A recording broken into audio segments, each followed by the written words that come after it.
102.7 FM, 6 AM, KIVA, Fox News Radio, worldwide at ABQ.FM. You're listening to Life Imagined with your favorite doctor, Dr. William Summers. Dr. Summers, welcome into the Kiva this wonderful afternoon. As we get started, Dr. Summers, I want to ask you, as we do every Saturday, what the quote of the day is. Langston, this is a good one, actually. I guess let me preamble it by, over the decades of practicing medicine and looking at science and research, etc., I have come to the conclusion that there are two basic types of people. They're lumpers and they're splitters. And that most scientists are splitters. And it reminds me of the old joke about the gentleman who had specialized in the study of the left hind leg of the flea. And on his deathbed, he summoned his son, who had followed and gone into science, and said, "Son, that left hind leg is too big a field. You've got to isolate and just study nothing but the, study nothing but the fourth hair from the left." And that would be the epitome of the absolute splitter. Well, we have a local physician here, Chris Merchant, and Chris once said that individuals and the body politic of medicine live in the prison of complicated thoughts, which interfere with understanding and discovering the answers to broader questions. And what happens with the splitters is they get so caught up in differences they can't see the commonality. You know, it's a basic difference between Western medicine and Eastern medicine. Certainly. In Western medicine, we take the rat or the experimental animal, and we cut them into little pieces and expect to learn stuff. Absolutely. In Eastern medicine, they think when you start tearing it apart that you lose the essence of it and that you lose the knowledge. And so I think you have to do both. And I also think that for the most part, the lumpers, such as myself, are more correct. In other words, now, a splitter, people who split things up; lumpers, people who bring things together. Correct. Well, let me use my field, Alzheimer's, for example. It's my belief that there are 50 to 75 different things that would cause what's called Alzheimer's. It could be a herpes infection. It could be chlamydia, which is a bacterial infection of an intracellular bacteria. It could be head trauma, such as an ex-professional wrestler or professional football player. Multiple traumas to the head could set it up. All right, so that's the splitter side of it. What's the lumper side of all this? The lumper side is it all, like a funnel, goes down to a final common pathway to the pathology. And what's happened in all of those events, a hiccup such as a heart attack or an emboli to the brain from a person with atrial fibrillation, is that it sets off a small nidus, a little focal area of inflammation.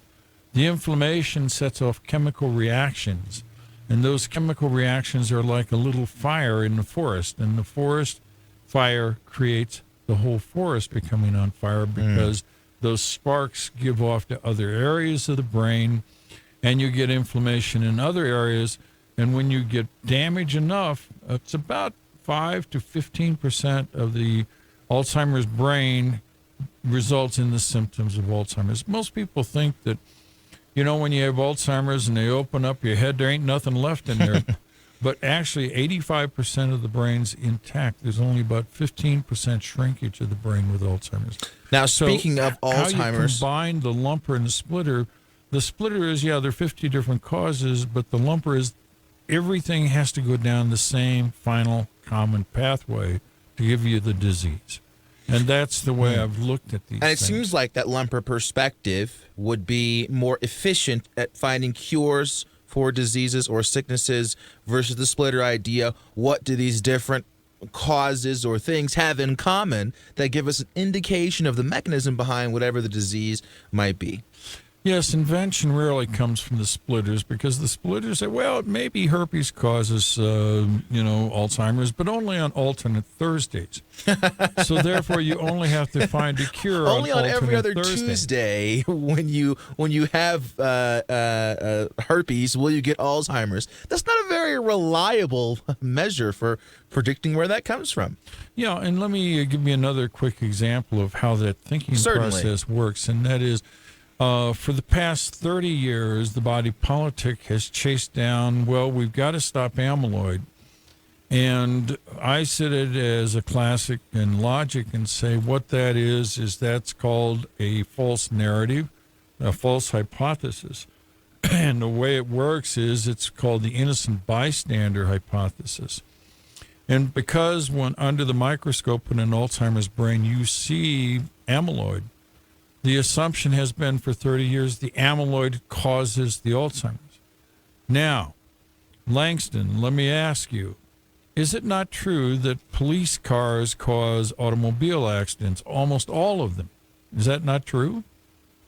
Because every time I go by there's an a group of people automobile who will say there's a police car, right? Must be there the cause. Clearly, that's the one thing you've seen over and over again. It's got to be the police cars. Exactly, but an alternative hypothesis is the police car is there to fix the problem. I see. All right, so maybe when you look at amyloid in an Alzheimer's brain, it's not there because it caused the problem. It's there because it wants to bring a solution and fix the problem.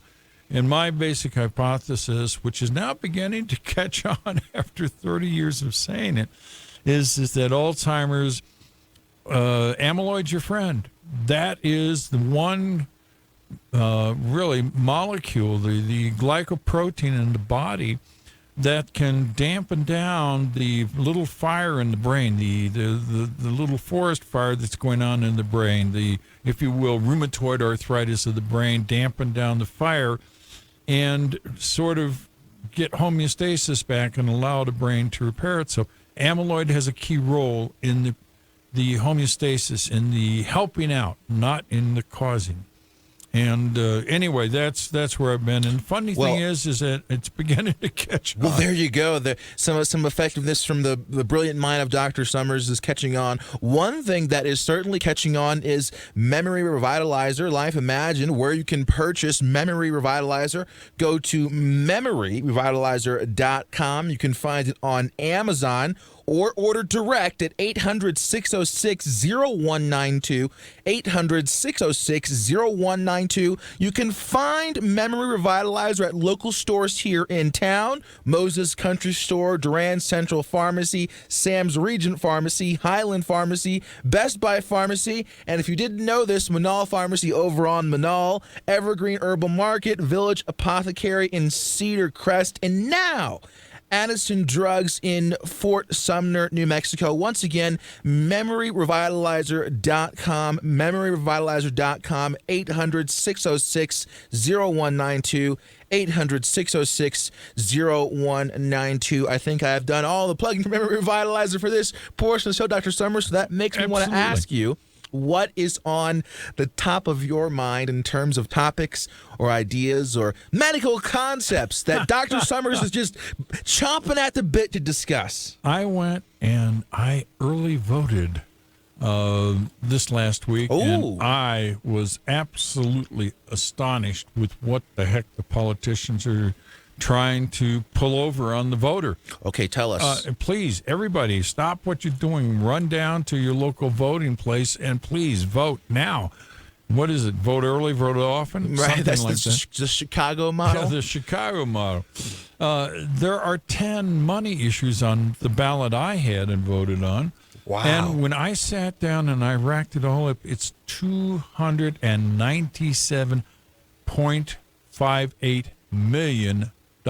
Wow. That's an astounding amount. That's pushing a third of a billion with a B dollars that your politician wants to stiff you for with all of their little this. In fact, finally the voters wised up. I think it was a year or so ago, they voted down a school bond for the first time in memory. That's right. And the audacity of the politicians, they put it right back on the ballot. There was some effective campaigning with that. I know you spoke out against it. I think every single one of our radio hosts spoke out against on that.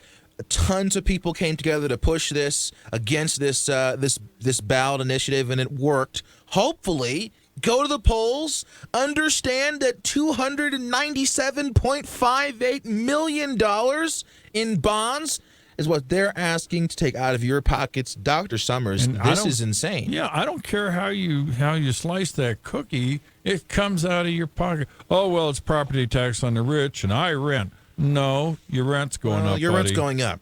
Your rent is going up. Oh, well, it's only a little mill tax on the sales tax, on the gross receipts tax, which is gross, incidentally, because it comes at several levels. It's not quite a VAT tax, but it's very close to it. And the thing is that, yeah, that means that comes out. Well, but they also are going to boost up the property tax, and they're asking you to vote for that. What that means, let's say the average house is $300,000. It means that property tax goes up $400 to $600 more a year. Hey, have you got an extra $400 to give to the government to waste? I mean, people, I'm enraged by this, and I know this is a medical show, but politics bleeds in on us all the time. It's ridiculous. Yes, it does. Yes, it does. In fact, you covered that last week on how politics would get involved in the medicine, and then you want to return the favor. Absolutely. For those who missed out on that. Those guys have messed with my career. I'd like to mess back. I mean, but the best way to get the attention of a politician is vote down a bond. That's right. After you do a few of those, they'll begin to believe you're not stupid. Maybe, just maybe, Dr. Summers, give us the take-home on this one. The take-home is drag yourself, drag your family, drag your neighbors over to vote. And even if they end up voting for these things, we want the most number of people voting possible. That is the best way to keep it from being diluted. So please, folks, get out, do the right thing, and take your memory revitalizer so that you remember. That's to right. go vote. And if you are having trouble remembering to vote, take Memory Revitalizer. You can find it at local stores: Moses Country Store, Durand Central Pharmacy, Sam's Region Pharmacy, Highland Pharmacy, Best Buy Pharmacy, Manal Pharmacy on Manal, Evergreen Herbal Market, Village Apothecary. And no, Village Apothecary is not a witch store. It's a medicine store, for those of you who didn't know. That's up in Cedar Crest. And now, Addison Drug in Fort Sumner, New Mexico. You can go online to memoryrevitalizer.com. You can find it on Amazon. You can also order direct at 800-606-0912, 800-606-0912. Now, speaking of government bonds, government being in your pocket, we have the Stuff Your Government Does Not Want You to Hear segment of the show. Put another way, ancient knowledge of herbs and alternative approaches to diseases. Dr. Summer, please give us the update on what people can do for their health. Absolutely. But let me go back. If you order 2 bottles or more off of the website, memoryrevitalizer.com, we toss in a giant pill box so that you can keep your 8 capsules that you take per day, and that way you can figure out, gee, I forgot to take them on Thursday. But after a couple of months, really, most people know they forgot to give them on Thursday, because this stuff gives a lot of energy, and you drag through the Thursday, and about halfway through the day, you go, what's wrong? You go, oh, I forgot to take my memory revitalizer. Oh, there you go. We have folks keep 1 bottle at work and 1 bottle at home, because if they forget to take it in the morning, about midway through the morning, they either go home and get their 8 capsules, or they get a second bottle and keep it at work. Anyway, well, let's talk about sleep. We've talked about sleep any number of times on the show. Sleep and how is very important. It is. If you want to avoid dementia and all kinds of illness, get your rest, for crying out loud, folks. What I wanted to do was mention 8 herbs, some of which you find right in the kitchen, that actually help you sleep. Now, the first one, and one that's well known, is lavender. Now, people don't have lavender in the kitchen, but it's available in 1,000 different forms. Oil of lavender, what you do is you rub it on your palms and on the soles of your feet before you head for bed. They also come in essential oils that you can sort of put in a little cooker pot. And lavender And it's just important to relaxes note, by you. the way, that for folks out there, essential oils do not protect your child from getting polio and other diseases. True. In this case in particular, it is an energy balancer. Lavender. Just wanted to point out, Dr. Summers, I saw something interesting on social media of people who were advocating that essential oils were the greatest alternative to vaccines, and I said, this is dangerous for you to be saying. Most vaccines we're totally in favor of, especially the measles, mumps, and rubella. And our return of the measles as an international killer is from these misguided people that are trying to keep people from getting vaccines. But we won't worry about that. Instead, we want to help you with your sleep. Yep. All right. Now, vanilla, which you do have in your kitchen, actually is pretty good. So if you're going to have a cup of coffee before you go to bed, put just a little vanilla in it. Ooh, that now, sounds we're in the holiday season. Nutmeg is a seasoning that we see always in the holidays. But you can take a little nutmeg, put it on your coffee. You can take a little nutmeg and put it on your eggnog. And nutmeg is known for relaxing. Chamomile. That explains a lot, Dr. Summers. Nutmeg cookies. Why, as a kid, I'd always get sleepy after eating them. It makes sense now. Absolutely. You relax a little bit. Now, chamomile is a traditional tea, and it has the antioxidant apigenin. And that binds specific receptors that affect and initiate sleep through the GABA systems.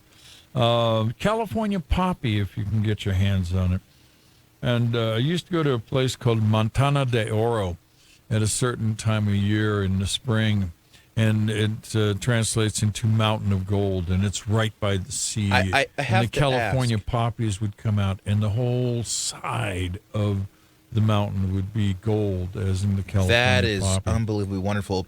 When we're talking about these poppies, though, we're not talking about the poppies used in opioids and opium and heroin and such. Those are a special type of poppy that grow very nicely in Afghanistan. And they sort of still have a corner on the market there. The California poppy does have some opioids in it, which really removes restlessness and anxiety. It's a sleep aid. Remember, the original derivative that they were after was the thing called morphine. Now, morphine is named after the god Morpheus. And who was the god Morpheus? That was the Roman god of sleep. Okay, there you go. Didn't know that. California poppy actually has a little bit of it in it. And initially in traditional medicine, it was used for headaches, sores, toothaches, pain in general, plus lack of sleep. So you can get California poppy at your health food store, and you can make that part of a mix either as an oil or you can make a tea. Now, here's the other big one, and there have been whole industries based on this, and that is simple magnesium. I've heard this before. Yeah, and people like to put calcium together with magnesium. But magnesium itself is involved in hundreds of enzymatic processes throughout the human body. Hundreds. The most important ones go on in the central nervous system, where it increases a neurotransmitter called GABA, which, of course, is, as we all know, gamma-aminobutyric acid. And that is a brain messenger that dampens down the rest of the neurons in the brain, calming them and getting you ready for sleep. So magnesium, and they've done studies, 500 and small studies around 50 people, where they would give 500 milligrams of magnesium or a placebo daily, and statistically the magnesium group slept better. That doesn't surprise me that magnesium bears out. In fact, I had sleeping issues before, and I can't tell you how many folks recommended magnesium in particular to deal with sleeping, especially when I had a cold. And as we get older, we waste magnesium. The body generally preserves magnesium. So if you're a caveman in your 20s, well, you're doing okay, but by the time you get to your 30s, since magnesium is not everywhere in your food, you begin to drift downward in your magnesium content of your body. So it's a good idea as you get older to add magnesium to the diet. Now, another place magnesium is very effective is in bowel motility. You know, constipation. I didn't realize that. Yeah, constipation is a huge problem in the elderly. And we solve it with magnesium sulfate. Well, let's see, what's that? That's Epsom salt. So instead of me having to drink nasty prune juice, I could take magnesium. Yes, absolutely.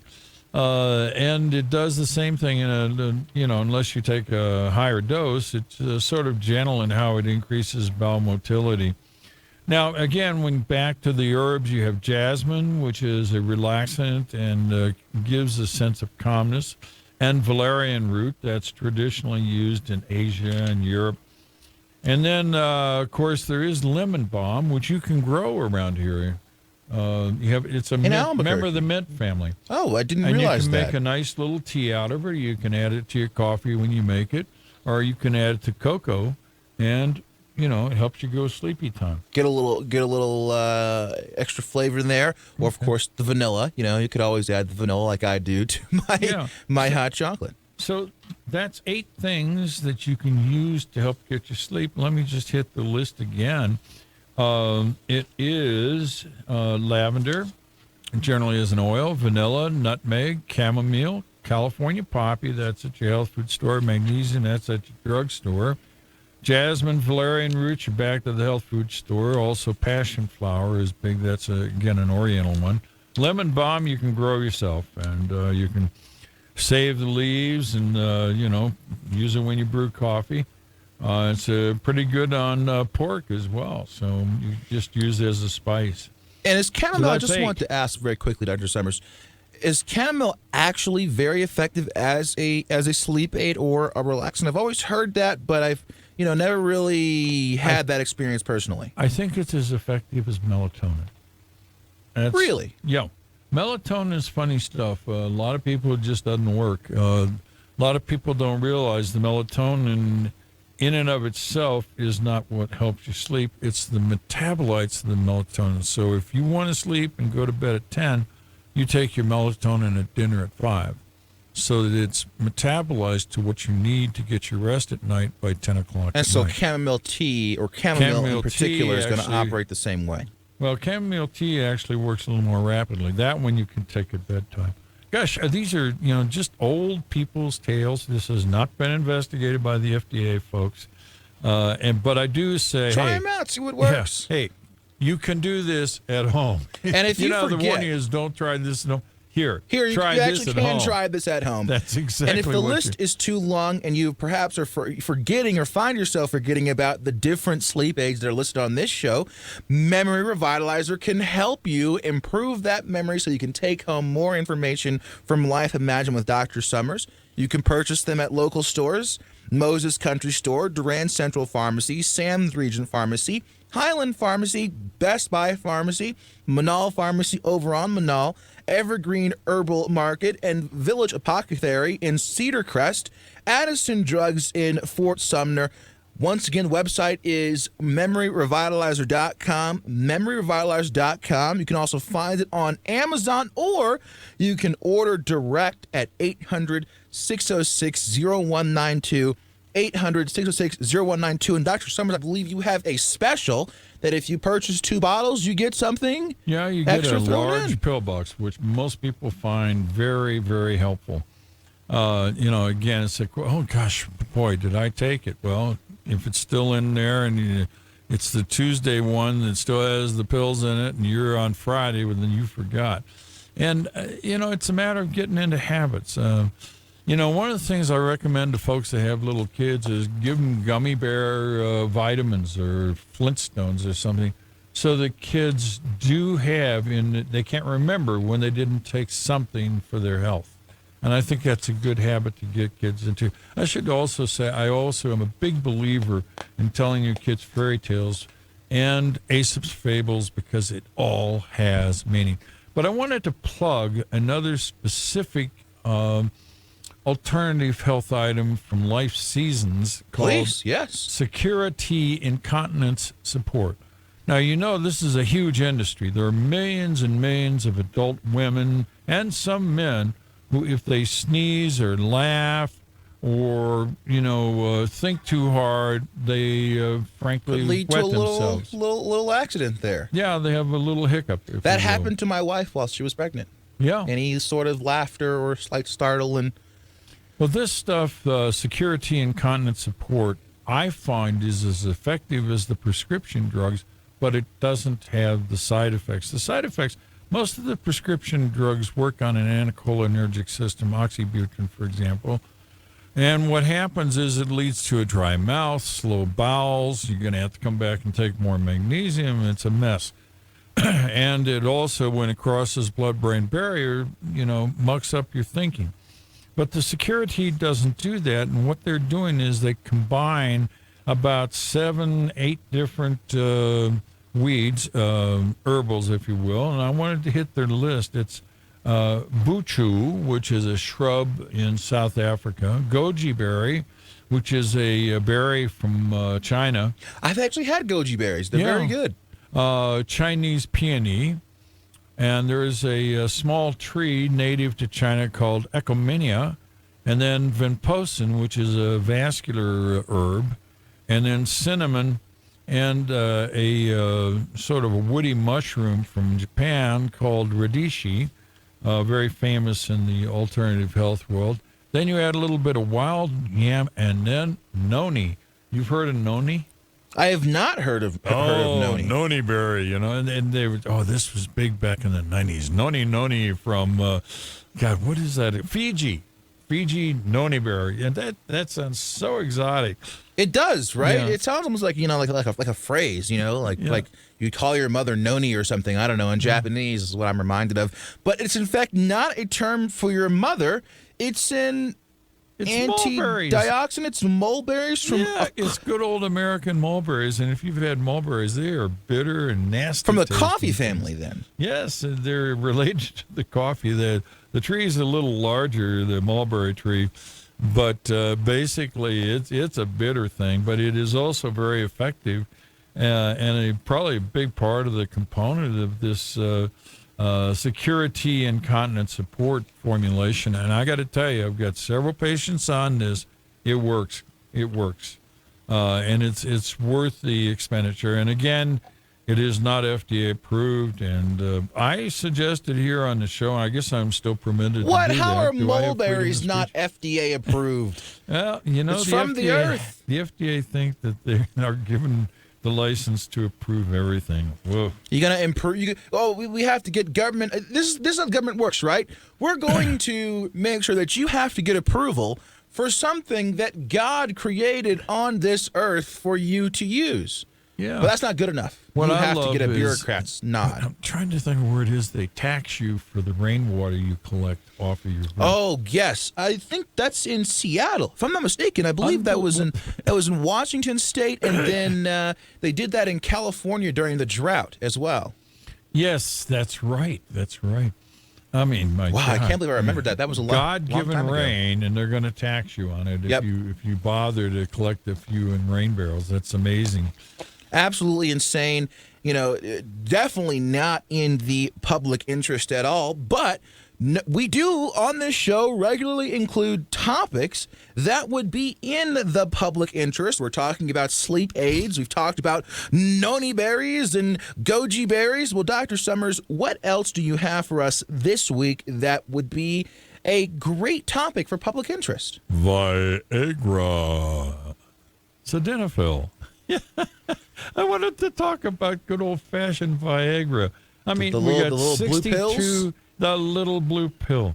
62 million men use it over the world. And the U.S. military shells out. Are you waiting for this? 41.6, these are our fighting guys.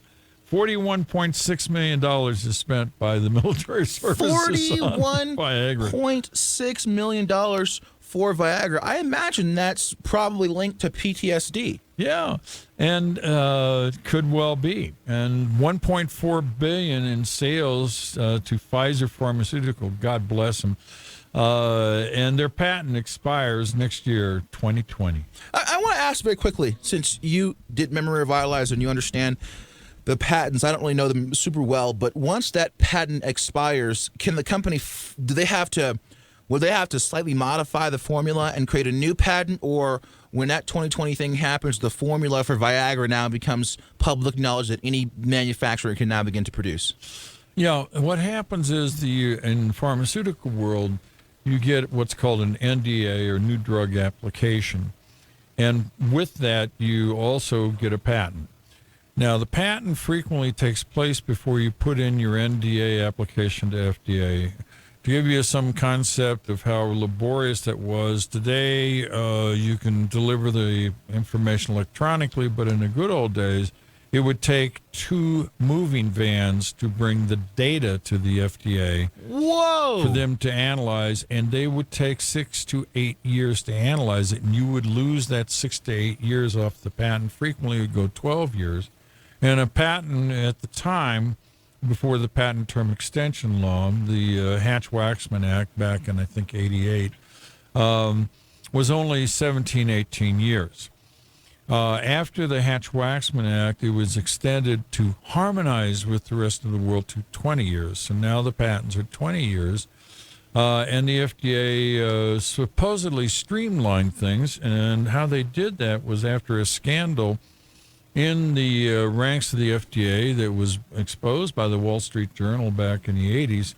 And that was they would have these generic drugs, and the generic drugs needed what's called an INDA.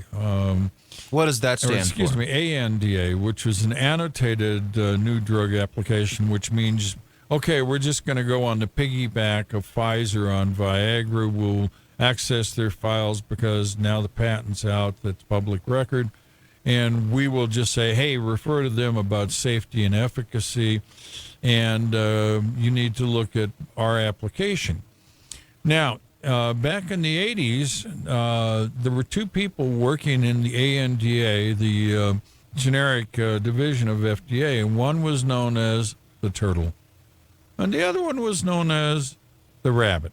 I'm guessing one was clearly a slow process and one was a fast process. You got it. And if you left a gift behind, an envelope that they just accidentally, acquired randomly sitting there. This weird envelope filled with cash on my desk. Yes, amazing. Then your ANDA went to the rabbit. But if you forgot to leave the envelope, it went to the turtle. Now, let me ask you. I mean, 20 years is a long time for a patent. I know you've talked about drug prices before on this program. Should the patents be 20 years? Should they be reduced to 10 years instead of 20 years? Or how would you? If what anything, would be the right thing to do? I would push them out like trademarks. Well, trademarks are really 50, 70 years. But back on the patent, I think they should be just a bit longer, especially since FDA still burns 8 to 10 years off the patent with their processes. Wow. So what you're telling me is that you can get the patent for 20 years, but your product's probably only on the market for maybe 10 years because of the process? It's even worse than that. The current cost of getting a drug through the FDA approaches $2 billion with a B dollars. That's what it costs to do the basic research and to do the animal testing and everything else to get the FDA to say, okay, you can now go to market. So it's like playing a poker game where the ante is $2 billion. Now, here's the next thing is, if you talk about deep staters, the FDA is filled with deep staters, people who secretly believe Lenin had it right and believe Karl Marx had it right and believe that Fidel Castro is a hero. And their thinking is in terms of fairness. I mean, I've experienced these people because I invented something, I patented it as an individual, and their view is no individual should patent anything that might be of value, and they come after you like sharks after Well, this seems blood very, in the water. very counterintuitive because when you look at socialist healthcare systems, not necessarily the USSR, but let's look at the Canadian healthcare system or the United Kingdom healthcare system. I mean, they can get drugs through their approval systems in a fraction of the time. So it seems like their mindset really contradicts what these healthcare systems do. They have a different way of punishing the capitalists. The prices are fixed in Canada and also in Europe. And they is a bureaucracy that decides how much you can charge. And as a consequence, what they've done is killed innovation. Name the last drug that was invented in Canada. I can tell you. It was in the 1920s, and the name of that drug was insulin. There is actually a second one that's more recent, and that's montelukast or Singular.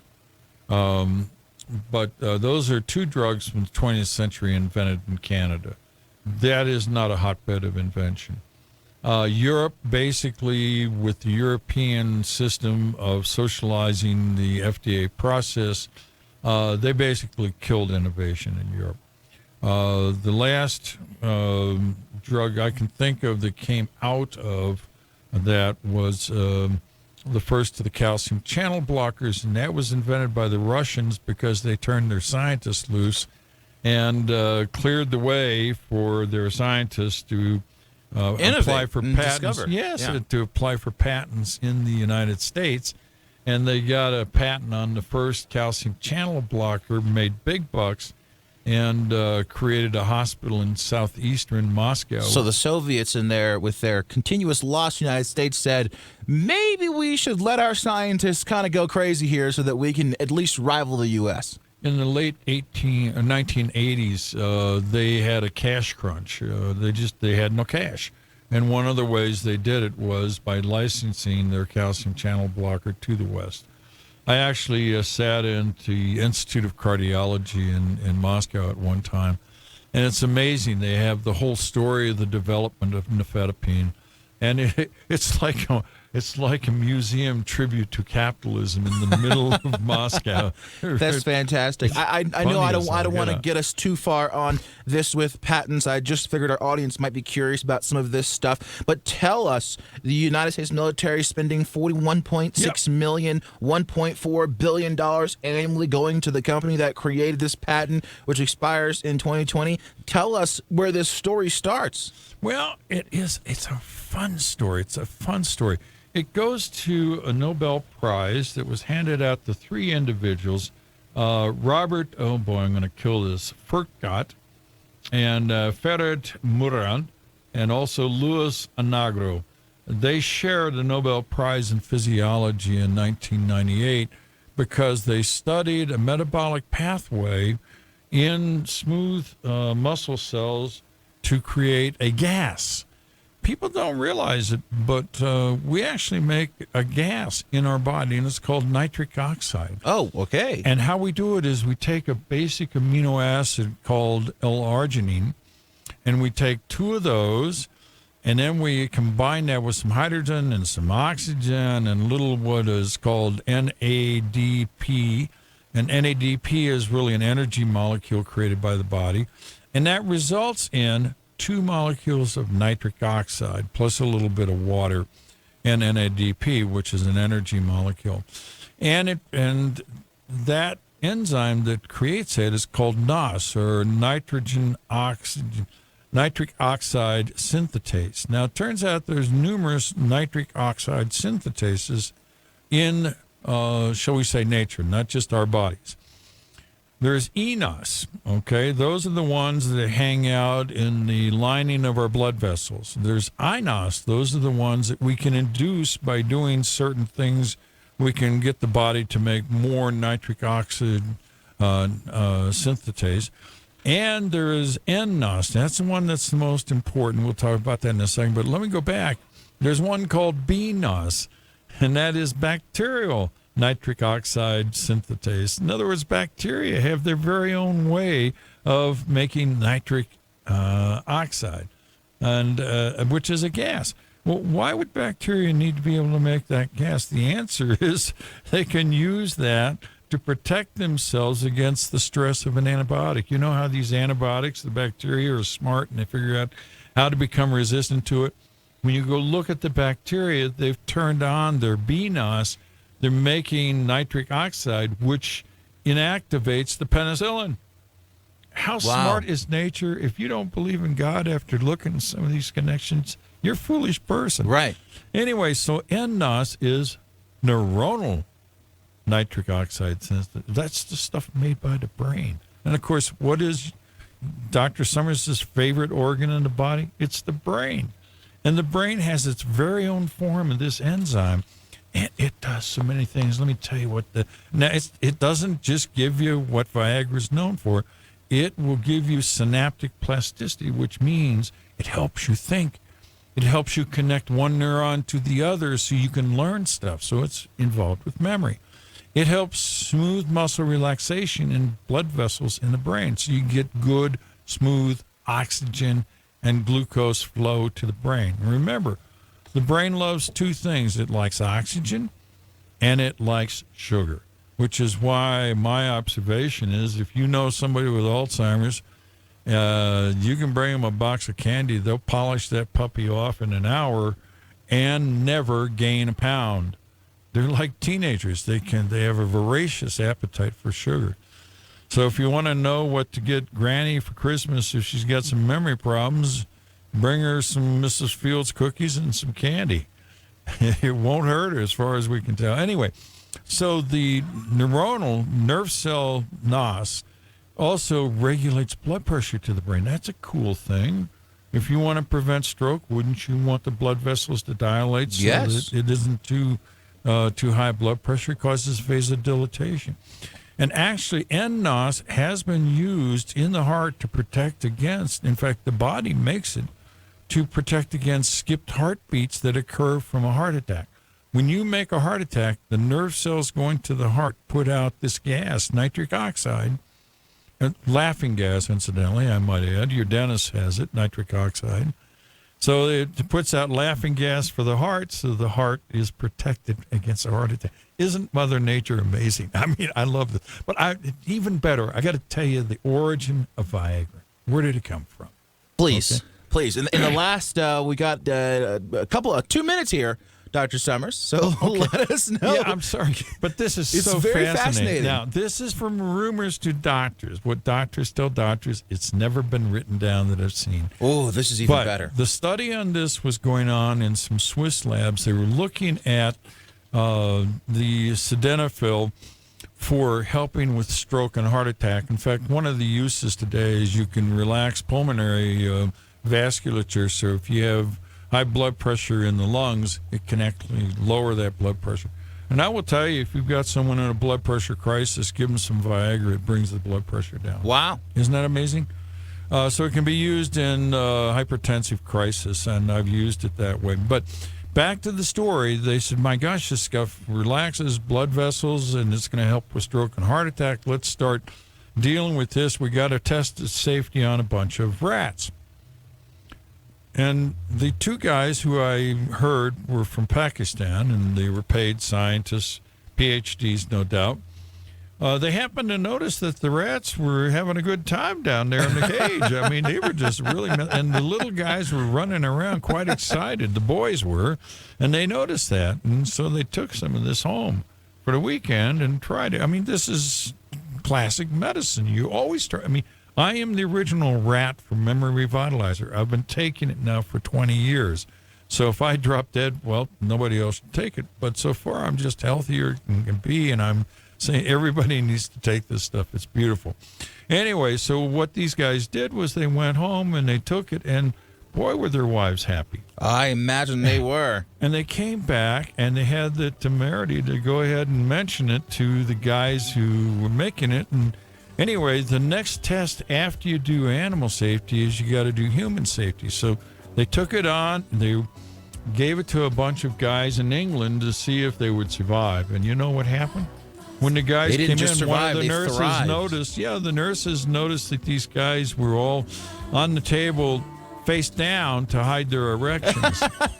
And Well- they told, the very observant nurse told the lead of the study, who then again told Pfizer, and Pfizer took it forward as an erectile Wow. drug, not a cardiovascular drug. absolutely and yet it's amazing. very active. It's a beautiful thing. Absolutely amazing. Well, I speaking love of these stories. not You know, just serendipity is the friend of science. speaking of not just surviving, but absolutely thriving. If you want to absolutely thrive in your life, you got to always tune in to Life Imagine with Dr. Summers. Dr. Summers, thank you for being here this Saturday. We'll see you same time, same place next week. Yeah, we're going to have fun. You got to join the show. And hey, send comments, folks. Send comments. We like them. Send In fact, we had comments. someone who wanted to know my credentials a little bit, so maybe we'll include that next week. 5 minutes of who I am. Who is this MASH doctor There you- leaving there you silver go. bullets?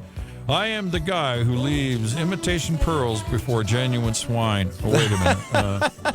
How does that work? 93.7 FM, 6 AM KIVA, Fox News Radio, Worldwide at ABQ.FM.